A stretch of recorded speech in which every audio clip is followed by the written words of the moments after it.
Tout le monde est d'accord. Pourquoi il ne se passe rien ou pas assez?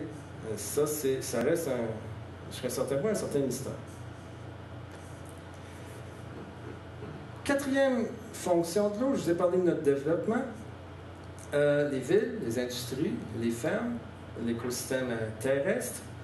Je vais en parler surtout des villes. Il y a 4 choses qu'on doit faire dans les villes. On doit fournir des sources d'eau potable aux citoyens. On doit éliminer les eaux usées. On doit gérer les eaux pluviales dans des environnements comme nous, où il y a des précipitations importantes. C'est quelque chose qui est important à faire. Et on doit s'occuper des déchets solides. Les villes commencent toujours par une petite agglomération. Ça a toujours commencé comme ça.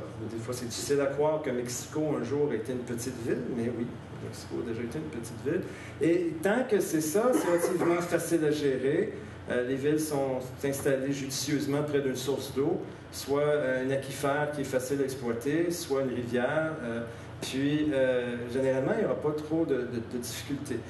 Dès que la ville grossit, les sources d'eau proches souvent deviennent plus utilisables, soit parce qu'on les a polluées, soit tout simplement parce qu'elles ne suffisent plus, et la ville commence à aller chercher des sources d'eau de plus en plus loin. Et quand la ville devient une mégapole, les sources d'eau peuvent être de manière spectaculaire beaucoup plus loin. J'ai mentionné Mexico.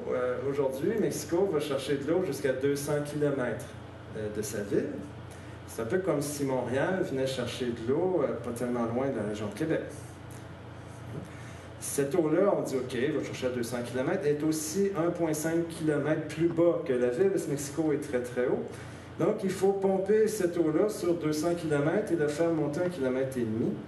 C'est une quantité d'énergie importante. Si vous avez transporté un peu d'eau, c'est devient de l'eau très rapidement.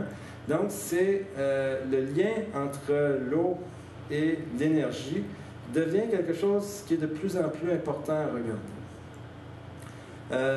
Il faut maintenant commencer à gérer ces deux choses-là simultanément et penser à des systèmes de gestion de l'eau qui sont aussi respectueux en termes énergétiques ou qui sont efficaces en termes énergétiques. Aujourd'hui, 50% de la population mondiale vit dans des villes. Vous vous souvenez peut-être, ça fait seulement quelques années qu'on a franchi cette barrière-là, et ce qui fait que les villes n'ont jamais été aussi importantes, et les villes jouent donc des poids majeurs sur des bassins versants, sont rendus des joueurs très importants au sein des bassins versants. Bon, quand on parle de mégapoles, souvent ils s'étendent sur plein de bassins versants autour. Quand une ville est plus petite, par exemple comme à Québec, il reste que c'est cette concentration de pouvoir, c'est des concentrations où l'ensemble de groupes de citoyens est en position pour réclamer des services, réclamer de l'accès à l'eau, et ça peut créer des déséquilibres par rapport à la gestion du bassin versant. Rapidement, d'autres exemples, autres que les villes, on peut penser des impacts qui sont faits par nos activités, comme par exemple l'exploitation forestière. Si on coupe les arbres, bien, rapidement, ça va avoir pour effet d'accélérer les écoulements. Donc, il va y avoir une augmentation des débits, augmentation des vitesses dans la rivière, augmentation de la charge des particules. Et si on dénude, comme ici, il n'y a plus d'arbres près de la rivière, augmentation de la température. Je vous ai dit il y a quelques minutes qu'il y avait un équilibre qui se crée entre l'écosystème et les qualités de l'eau. Donc, si on affecte tout ça, on affecte aussi l'écosystème. Souvent, après avoir fait une coupe, on peut décider de faire de l'agriculture. S'il y a du pâturage, c'est la même chose, à la différence qu'on va ajouter la matière organique des animaux, qui va souvent se rendre à la rivière. Si on fait des cultures, alors c'est peut-être les engrais, les pesticides, ces choses-là qui vont se rendre encore une fois à la rivière et qu'on devra gérer. Je termine par le volet culturel. L'eau est un symbole, est un objet de fierté. Si vous avez eu la chance d'aller visiter Versailles vers la fin du mois de juin, quand ils mettent les fontaines en action, c'est assez rigolo. Il y a plein de fontaines. Mais quand le roi faisait le tour de son parc, on ne peut pas voir les fontaines. Quand tu es devant une fontaine, tu ne vois pas les autres. Et il faisait le tour de son parc, il y a comme une quinzaine de fontaines. Puis, bien, naturellement, c'est spectaculaire. Ils sont tous plus spectaculaires les unes que les autres. Puis, bien, les gens revenaient au château extrêmement impressionnés par la richesse de ce roi qui a tant d'eau disponible. Ce qu'on ne sait pas, c'est qu'il y avait toute une équipe qui allumait les pompes et qui refermait les pompes. Il n'y avait jamais plus que 2 ou 3 fontaines qui fonctionnaient en même temps parce que le roi n'avait pas la capacité de faire tourner toutes ces fontaines en même temps, puis que c'était un grand théâtre. Mais c'est un exemple de l'importance de l'eau et de l'accès et de cet objet de fierté qu'on en fait. On oublie trop souvent, et particulièrement au Québec, je sais qu'on est très, très orgueilleux de nos cours d'eau, de nos fleuves, de nos rivières. Il y a des volets sacrés liés à l'eau.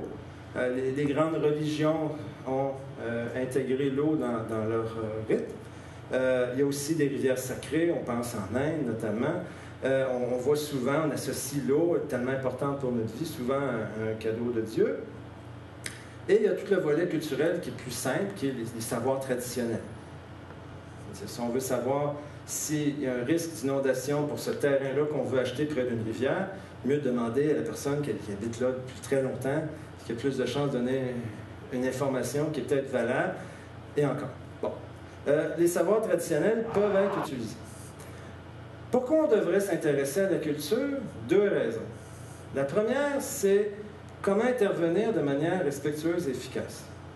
Si on veut faire monter des plans de gestion de l'eau, comme technicien, comme scientifique, et si on néglige le volet culturel, on risque de passer complètement à côté du bateau. Mais il y a un deuxième volet culturel que je voudrais mettre en emphase aujourd'hui, c'est qu'il faut se réapproprier notre relation avec l'eau.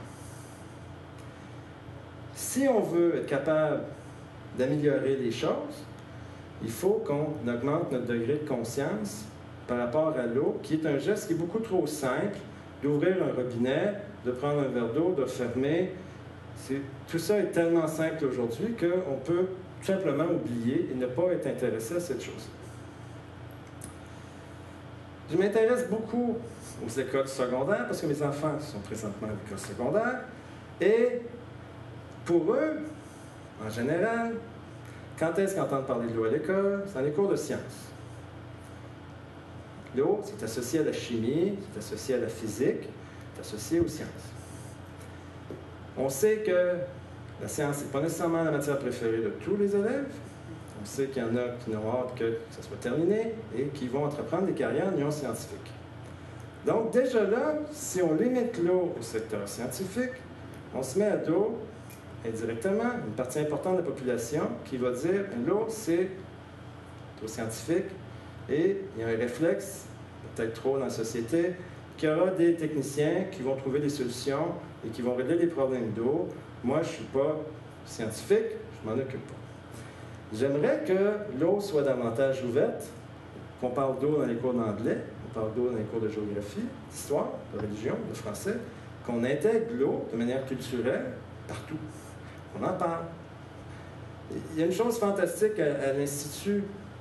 Il y a un colloque étudiant organisé par les étudiants et ils organisent dans leur colloque un concours artistique où ils invitent des artistes à faire une œuvre sur l'eau et de venir la présenter. Et c'est des œuvres magnifiques qui sont présentées et on ouvre donc la porte à des artistes, des peintres, des sculpteurs, de venir nous parler de l'eau.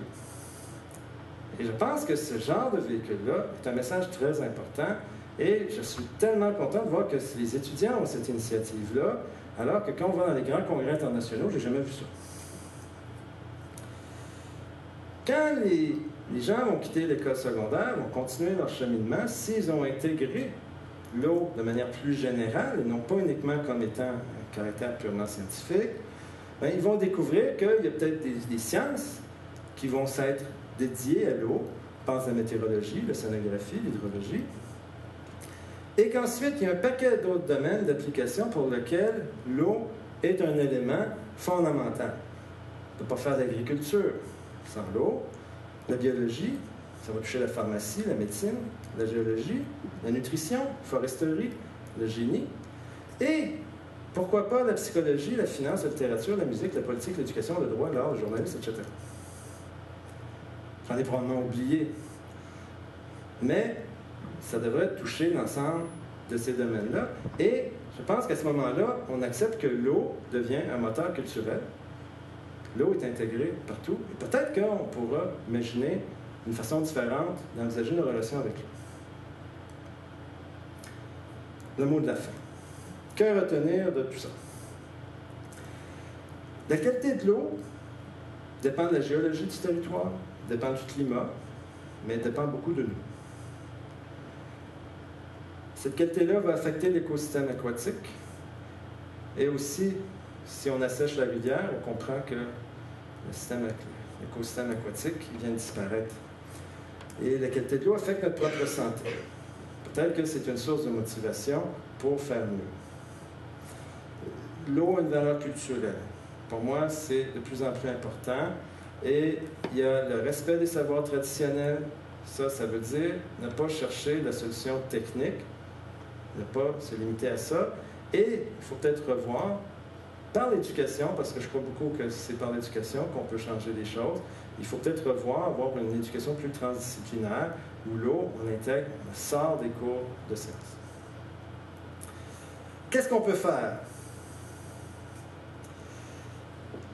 Il faut mettre en place un dialogue, il faut qu'on se parle davantage, et il y a un gros chantier devant nous. Les lois de l'eau sont à revoir, particulièrement au Québec et au Canada.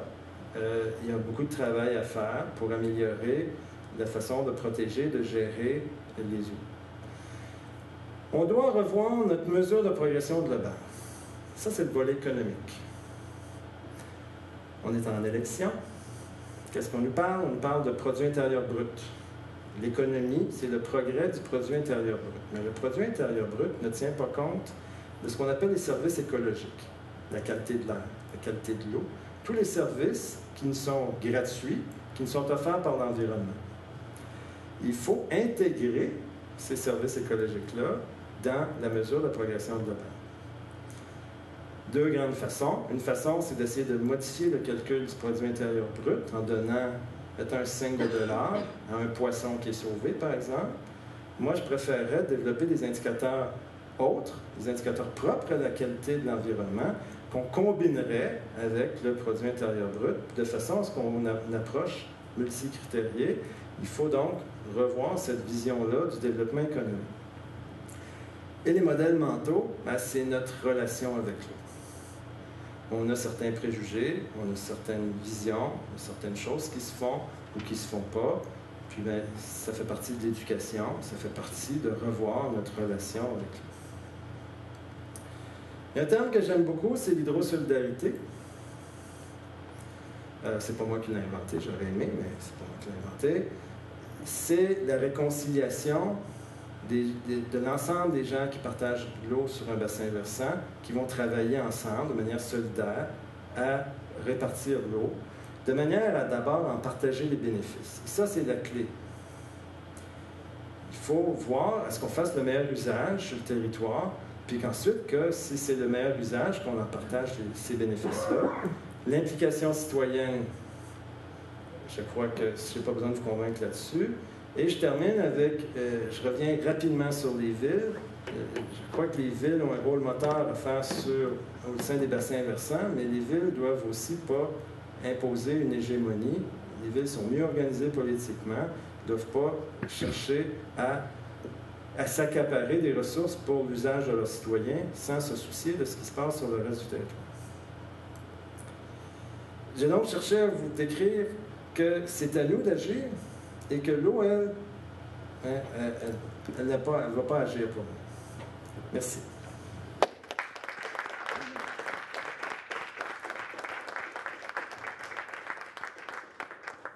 Bien, alors merci M. Anctil. Donc en fait, on a su pourquoi l'eau s'en foutait. Des fois, j'ai tendance à penser que c'est nous qu'on s'en fout un peu de l'eau, mais enfin, c'est une autre chose. Est-ce qu'il y a des questions dans la salle que a suscité cet exposé? Oui, monsieur, je suis président du conseil de bassin versant. Je m'attendais Là, vous nous avez allumé là, pour votre prochaine conférence, je suppose, là, pour avoir des choses plus concrètes. Là. Et j'aurais espéré